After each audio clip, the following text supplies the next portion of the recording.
Assalamualaikum warahmatullahi wabarakatuh.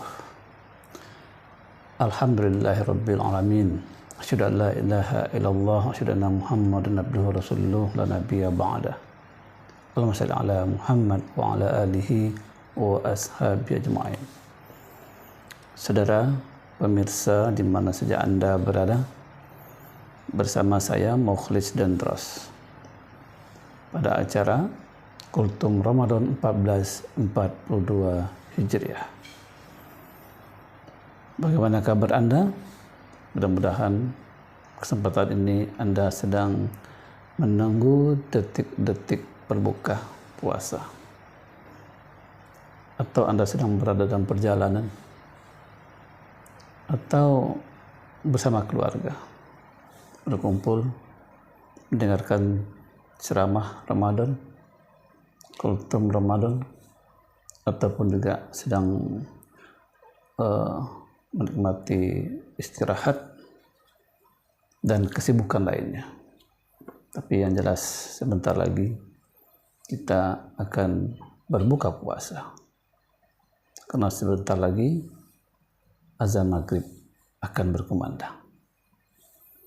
Atau Anda sedang menyaksikan pada pagi hari, apakah menjelang sahur atau setelah sahur, atau dalam kondisi bagaimanapun juga, waktu apa saja, tapi yang jelas kita sedang berada di bulan Ramadan. Topik kali ini yaitu bagaimana Rasul berpuasa. Banyak hal yang dilakukan oleh Rasulullah SAW ketika melaksanakan ibadah puasa. Di awal puasa beliau kumpulkan para sahabat, lalu Rasul memberikan taujih, memberikan pengarahan, memberikan ilmu berkaitan tentang ibadah puasa. Apa keutamaan ibadah puasa itu? Hal-hal yang membatalkan atau aspek-aspek yang berkaitan dengan puasa, khususnya puasa Ramadan. Samping itu juga Rasul telah mempersiapkan puasa itu dengan puasa yang dilakukan di bulan Rajab dan di bulan Sa'ban. Bukan Rasul tak mampu untuk melaksanakan ibadah puasa di bulan Ramadan full tanpa persiapan. Tapi Rasul mengajar, mendidik kita agar juga menambah ilmu, menambah amal sebelum Ramadan. Menghadiri majelis taklim yang berkaitan tentang fikih siam atau ibadah Ramadan. Begitu juga puasa di bulan Rajab dan Sa'ban itu untuk melatih diri. Ini sebuah contoh yang diberikan oleh Rasulullah SAW agar kita menambah ibadah sebelum Ramadan, mempersiapkan ini, sehingga ketika Ramadan datang kita siap melaksanakannya dengan prima, sehat fisik dan mental, sehat ekonomi, sehat pemikiran, sehat ilmu, sehingga masuk Ramadan kita sudah mantap. Ketika berada di bulan Ramadan, hal itu akan bergulir sehingga ibadah Ramadan kita itu maksimal. Nah, ini kebiasaan Rasulullah SAW ketika menjelang Ramadan. Ketika melaksanakan ibadah puasa, Rasul berusaha untuk pertama memelihara saum, memelihara puasa, agar puasa itu tidak sia-sia, yang hanya menghasilkan haus, lapar, dan letih saja. Tak mau kita begitu. Nah, puasa itu agar bernilai, kita jaga dengan sebaik-baiknya.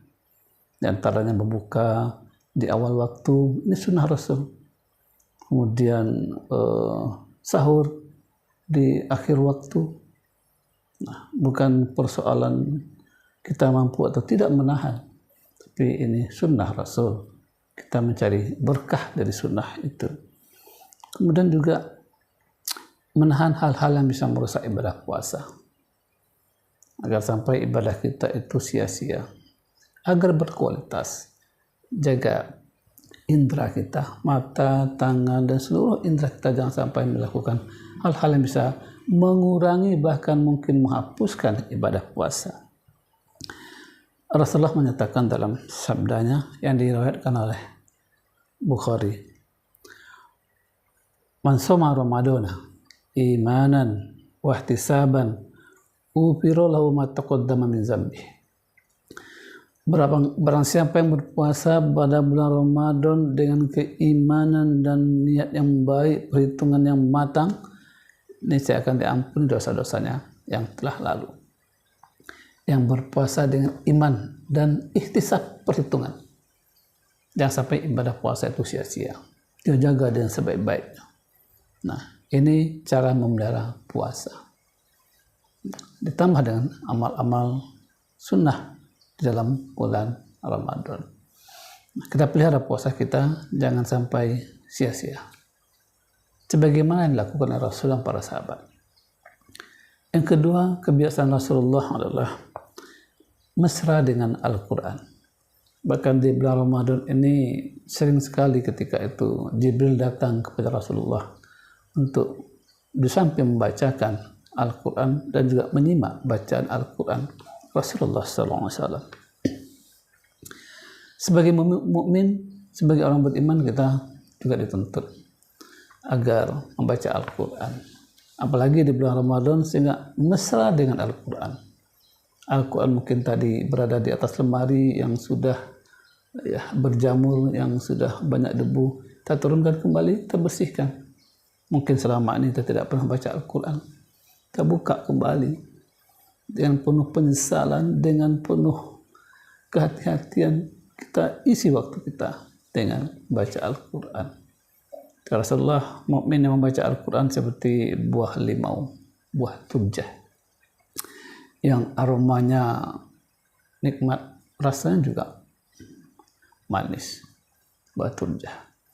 Sedangkan mukmin yang tidak mau membaca Al-Quran seperti buah tamar yang lezat rasanya tapi tak berbau, tidak ada aromanya. Membaca Al-Quran itu kata Rasulullah pahalanya satu huruf itu satu. Nah, satu huruf itu balasan pahalanya adalah 10. Alif lam mim kata Rasulullah itu bukan satu huruf tapi 3 huruf. Kita hanya membaca alif lam mim 30 pahala. Apalagi satu ayat, satu juz, apalagi sampai khatam. Sehingga sia-sialah kita yang tidak menggunakan waktu untuk membaca Al-Quran. Sehingga jadikan Ramadan itu kita mesra dengan Al-Quran. Seorang ulama besar bernama Ibnu Taimiyah. Barang siapa yang beriman kepada Allah tapi dia tidak mau membaca Al-Quran, berarti dia telah mencampakkan Al-Quran. Barang siapa yang beriman kepada Allah kemudian membaca Al-Quran tapi enggan untuk mengkaji isinya, berarti dia juga telah mencampakkan Al-Quran. Barang siapa yang beriman kepada Allah, dia baca Al-Quran, dia kaji isinya, tapi dia tidak mau mengamalkan isi Al-Quran itu, berarti dia juga telah mencampakkan Al-Quran. Sehingga kewajiban kita yang pasti seorang mukmin itu adalah membaca Al-Quran, mengkaji isinya, dan mengamalkan isi Al-Quran tersebut. Itu baru mantap. Apalagi Ramadan. Kita selalu dekat dengan Al-Quran. Apakah membacanya, mentadabburnya, mengkaji isinya. Ini dilakukan Rasulullah dan para sahabat ketika Ramadan. Mereka mesra dengan Al-Quran. Saudara sekalian, di mana saja Anda berada, mudah-mudahan kita mampu untuk melaksanakan aktivitas yang bermanfaat yang sebagaimana dicontohkan oleh Rasulullah SAW. Aktivitas ketiga yaitu mengurangi tidur. Ya, bukan berarti kita tidak boleh tidur, tapi mengurangilah. Kalau kita umpamanya sudah subuh tidur, lalu sampai zuhur, lalu salat zuhur, kemudian tidur lagi sampai asar, bangun salat asar, tidur lagi sampai maghrib, dan bangun ketika saat berbuka. Ini puasa atau latihan tidur? Ya, jadi harus jelas-jelas ini. Orang puasa itu bukan harus bermalas-malasan, bukan harus mengisi waktu dengan tidur saja. Tidak boleh. Rasul dan para sahabat di bulan Ramadan lah aktivitas dakwah, aktivitas jihad sering dilakukan. Jadi kurangilah waktu tidur di bulan Ramadan ini. Apalagi setelah subuh kita makruh hukumnya untuk tidur kembali. Ya, ingin tidur juga umpamanya nantilah sekitar jam 7:30 setelah salat duha baru tidur. Tapi yang lebih baik itu Rasul mengajarkan tidur adalah setelah zuhur hanya beberapa waktu. Ya, kemudian bangun dengan aktivitas lainnya. Jadi jangan sampai kita malah menambah porsi tidur ketika bulan Ramadan yang seharusnya dikurangi. Apalagi mendekati akhir Ramadan. Rasul itu malam hari jarang sekali ya mengisi waktu dengan tidur, tapi tambah dengan aktivitas. Bahkan dia bangunkan keluarganya untuk sholat malam, membaca Al-Quran, berzikir, dan aktivitas amaliyah ibadah lainnya. Yang keempat, di akhir Ramadan usahakan untuk iktikaf. Ini masih dianggap hal yang asing bagi masyarakat kita. Jarang masjid yang mengadakan acara untuk iktikaf, mengajak jamaahnya. Tapi beberapa orang itu sudah mulai datang di akhir Ramadan, 10 terakhir Ramadan untuk iktikaf. Nah, beberapa pengurus saja. Tapi seharusnya digalakkan ini. Bagaimana pengurus jamaah masjid itu mengaktifkan ya iktikaf di masjid di akhir Ramadan. Dan ini merupakan amaliyah yang dilakukan oleh Rasulullah SAW. Yang kelima, sebagaimana tadi bahwasanya Rasul mengisi waktu malam itu dengan qiyamul lail. Jadi jadikan waktu kita malam hari itu yang kelima yaitu qiyamul lail, menegakkan Ramadan. Man qama ramadana imanan wa ihtisaban ghufira lahu ma taqaddama min dzambih. Barang siapa yang menegakkan malam Ramadan, dia sholat di malam Ramadan itu, aktivitas ibadah lainnya, dia tidak sebatas tarawih, tapi tambah dengan tahajudnya, witirnya, amal-amal lainnya, sehingga Ramadan itu ya penuh berisi suasana ruhani di rumah itu terhadap pribadinya dan keluarganya. Jadi jangan sampai kita menyanyiakan waktu ya di bulan Ramadan untuk malamnya kita qiyamul lail. Ya, kurangi aktivitas yang tidak ada manfaatnya. Bahkan stop segala aktivitas itu. Sehingga nanti ketika Ramadan berakhir, kita sudah terbiasa untuk tidak melaksanakan aktivitas yang tidak ada manfaatnya. Kenapa kita mampu begadang bermalam-malam, menyaksikan televisi, menyaksikan pertandingan bola dan segala macam, tapi untuk qiyamul lail, untuk beribadah di malam Ramadan kita nggak mampu. Ini sebuah tantangan. Ya. Yang keenam, sebuah kebahagiaan bagi orang yang mau dan mampu untuk memberi buka puasa kepada orang lain. Jadi memberi buka puasa walaupun seteguk air, walaupun sebiji kurma, itu berarti telah memberikan, menabung, mengambil pahala dari orang itu, mendapatkan pahala. Apa kata Rasulullah, barang siapa yang memberikan berbuka kepada orang yang berpuasa, maka pahalanya sama dengan orang yang berpuasa, tidak dikurangi sedikit pun. Ini kelebihan Ramadan, memberi buka puasa. Tidak perlu banyak, 2-3 orang mungkin kita undang, atau umpamanya kita membuat apa di rumah, diberikan kepada tetangga, saudara sekitar rumah kita.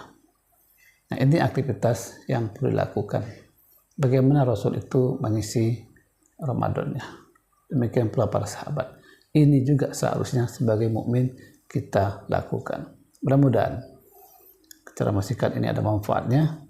Ayo, mari kita isi Ramadan ini dengan sebaik-baiknya. Jangan sampai berlalu sia-sia begitu saja. Bila taufiq wa hidayah. Assalamualaikum warahmatullahi wabarakatuh.